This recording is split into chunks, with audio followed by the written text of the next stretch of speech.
Okay, so to continue, and I'm going to read the last paragraph just to make sense where I'm continuing.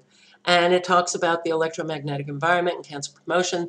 These are citations that were used in the paper. The calcium ion signaling is able to shut down organs with certain frequencies in the calcium randomly.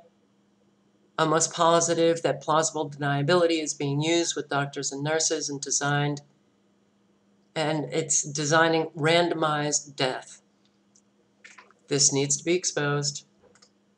Basically, it's terminating life before its time with diseases that are non-existent if you remove the EMF radiation or expose it and allow the body to heal.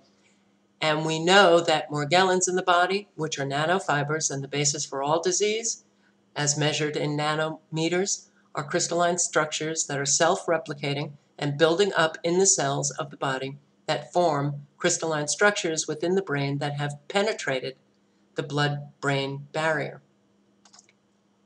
And those crystalline structures are actually creating a two-way transmitter inside the brain fissures and actually controlling people and making their decisions as to what they purchase, where they purchase it, who they associate with, who they vote for.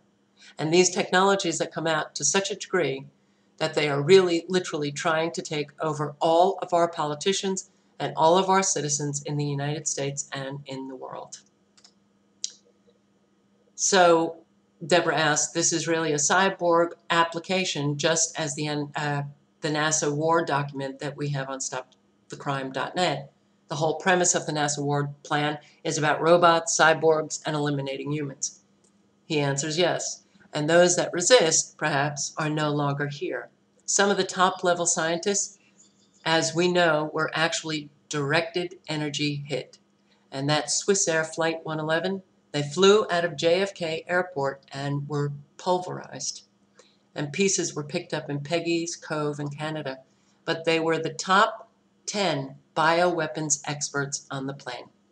And that was the plane that was a United Nations shuttle up to Geneva, Switzerland. These people were going to expose much of the crimes in 1998, but they didn't have a chance. The beginning of the assault was in 1998 because I remember clearly that day.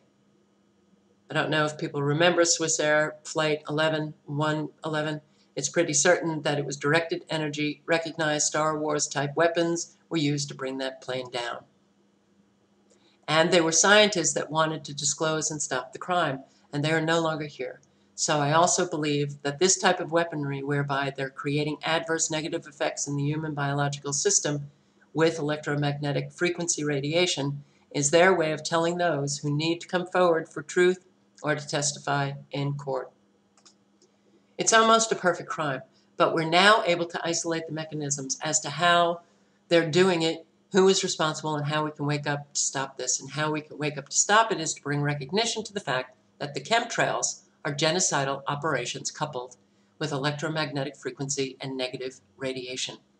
And so we need to wake up the world to what's going on and also take into consideration that our politicians are probably not at leisure and liberty to make decisions for themselves based on their own free thought because they're being intimidated or threatened themselves. Well, I'm sorry. At this point, that doesn't work, doesn't fly with me. All these politicians who know what's going on, the scientists, all these whistleblowers who know what's going on, they have to come out in unison and stop this insanity. You have to put something higher than yourself when you're talking about saving the earth, saving the planet, saving humanity. Otherwise, you're a weasel. Okay. Sorry, my opinion.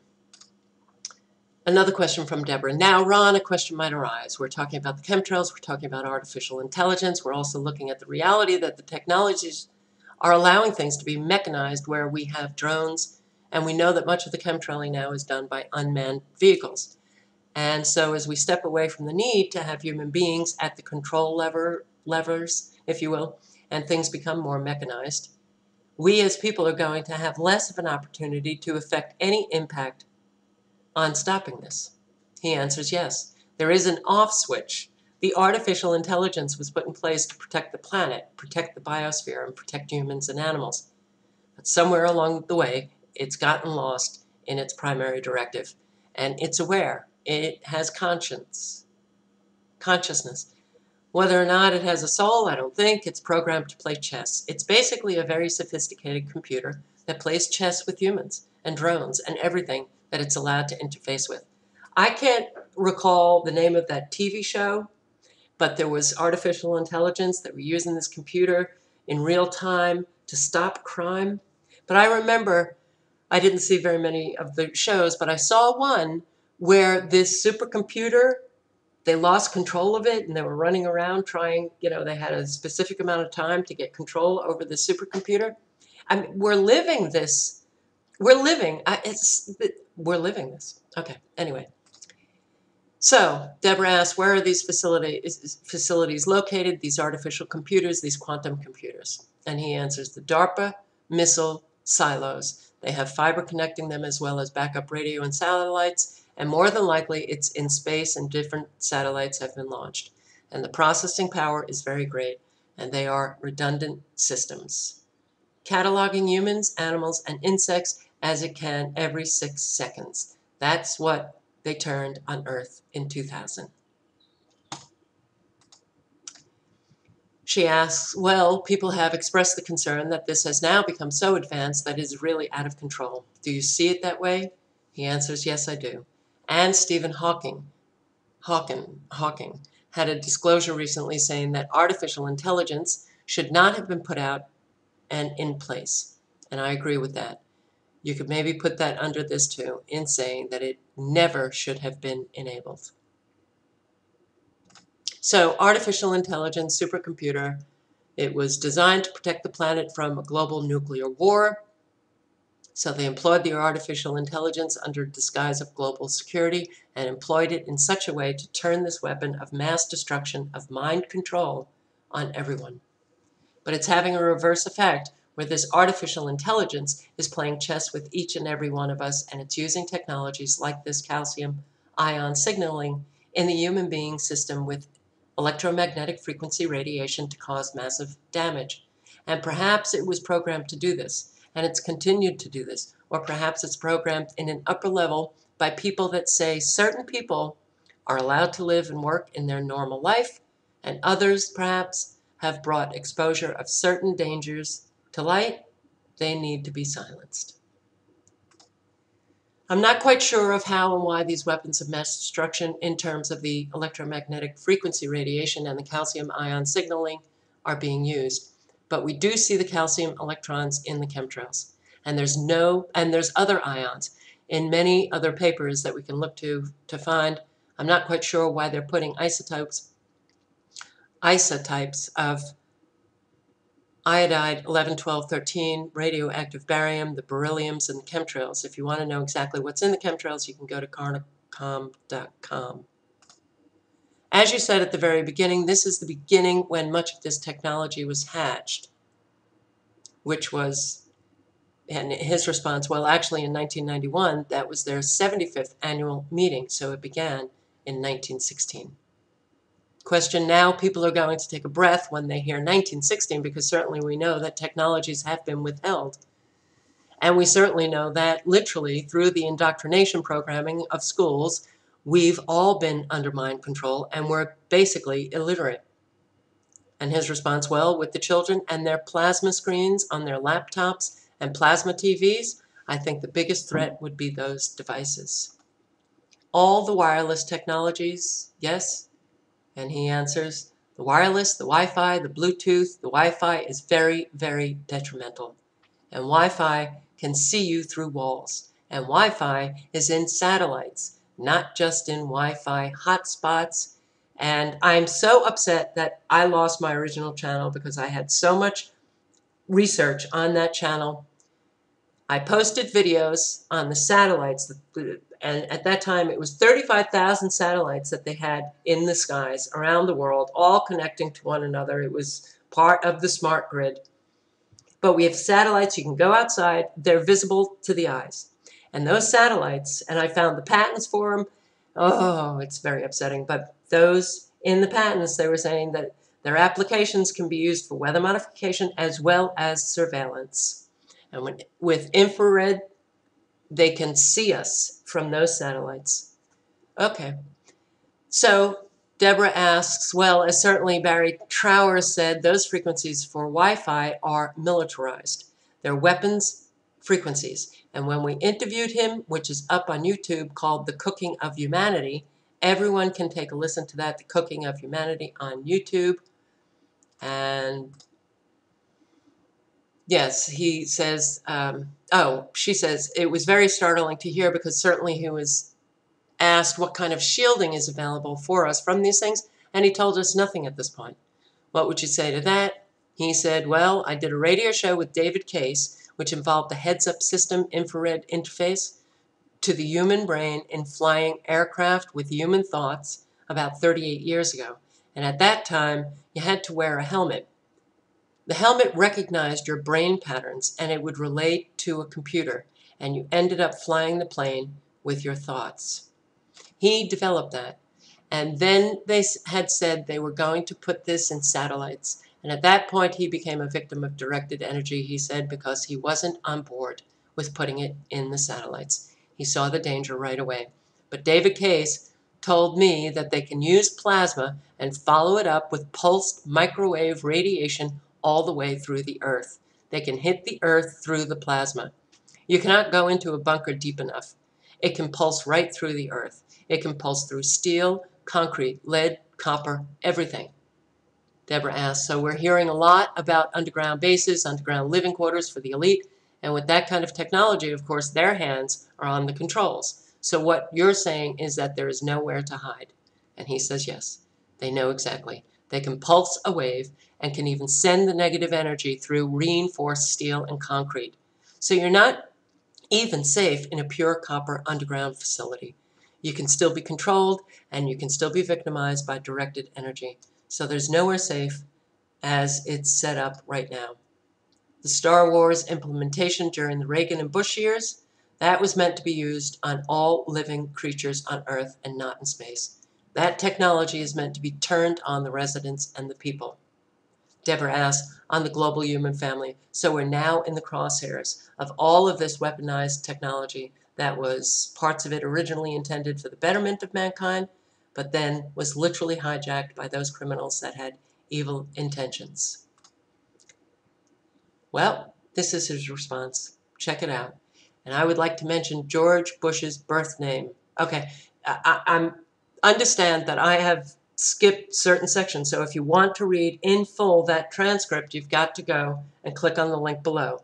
I have, taken the excerpts, and it's not verbatim. So, but he talks about Star Wars, Ronald Reagan being a puppet, and then he starts talking about George Bush.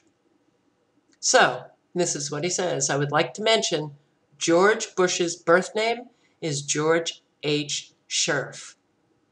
George H. Scherff.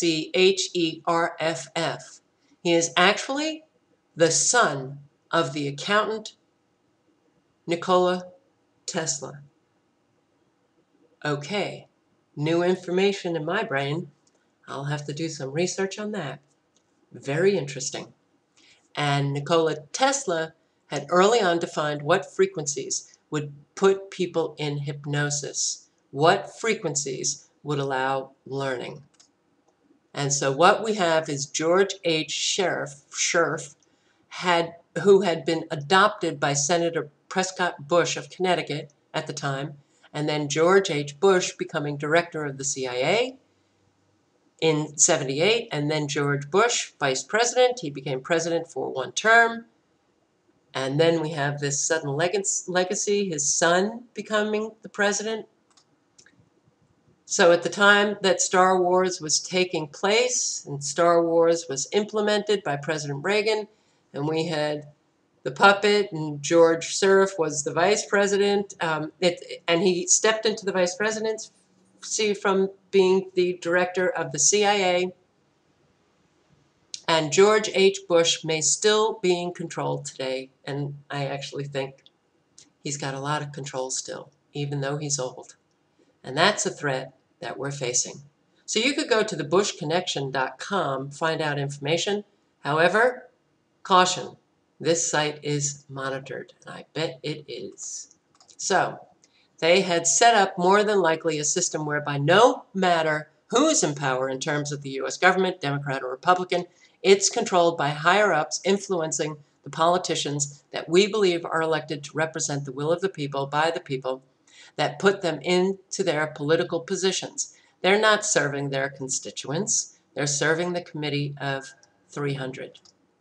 So when they were just concluding the conversation, he states, okay, well, I would really like to stress, what I would really like to stress is the fact that we have the ability to expose and change our future. And we also have the ability to think critically and to realize that what might be presented to us through the medical community as a potential disease is, in fact, nothing more than a chemical biological weapon combined with electromagnetic radiation that are causing a temporary but planned chess move of a supercomputer that is playing chess with humanity.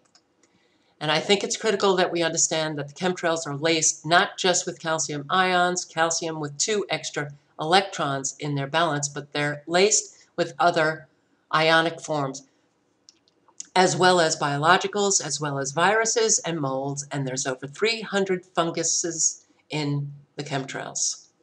300 fungus in the chemtrails. Our biggest thing is to expose the chemtrails.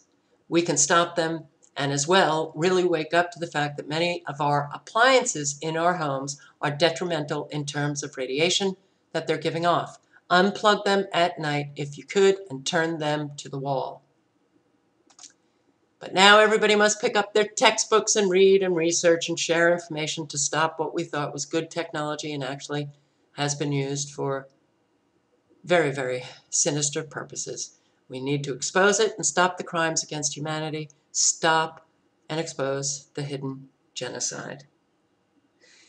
If I hadn't done all of the research that I had done throughout the years, I would never have just picked this up and read it and posted it on YouTube. Based on my research, virtually everything that I read in there is accurate. I haven't found out about George H. Bush actually being the son of Nikola Tesla, but that's a really interesting bit of information that maybe somebody else wants to dive into. Thank you for watching. I sure do hope that you circulate this video, the article, the PDF of the transcript, the video, however it is that you circulate information. We have to just keep on going. That's what alternative do we have? I don't know about you, but I can't climb out of the rabbit hole. I can't turn my back on this. So for every day, and I could die tomorrow, Saturday, next week, I don't know, but I will do whatever it is that I can. I hope everybody feels the same, because this is very dangerous and people are getting very, very sick. And I will say, I am. The frequencies, the chemtrails, the chemicals in our air, it's having a profound effect on me. I know that it's having a profound effect on other subscribers who I correspond with. I hear it from just, normal, everyday conversation from people, if I get a chance to talk to people, that they're also being affected.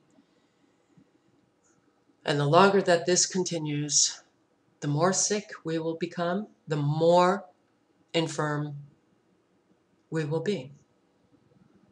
And we won't be able to fight against anything. It's not dramatic. It is absolutely the reality that we face.